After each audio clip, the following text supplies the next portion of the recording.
Conflict and Courage, the devotional. The reading for today is entitled God or Idols, January 26th. Their idols are silver and gold, the work of men's hands. They that make them are like unto them, so is every one that trusteth in them. Psalm 115, verses 4 through 8.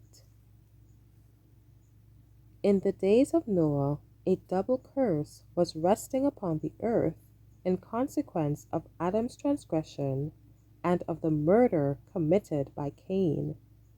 Yet, this had not greatly changed the face of nature. The human race yet retained much of its early vigor. But a few generations had passed since Adam had access to the tree which was to prolong life, and man's existence was still measured in centuries. Had that long-lived people, with their rare powers to plan and execute, devoted themselves to the service of God, they would have made their Creator's name a praise in the earth. But they failed to do this.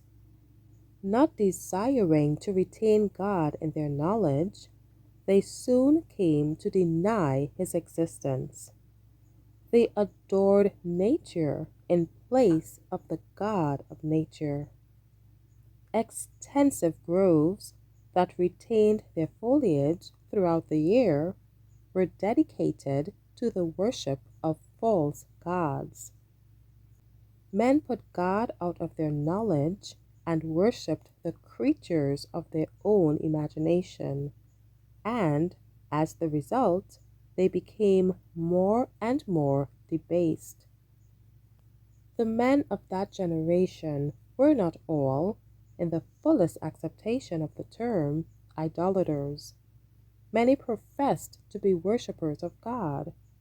They claimed that their idols were representations of the deity, and that through them the people could obtain a clearer conception of the divine being. This class were foremost in rejecting the preaching of Noah, as they endeavored to represent God by material objects. Their minds were blinded to his majesty and power.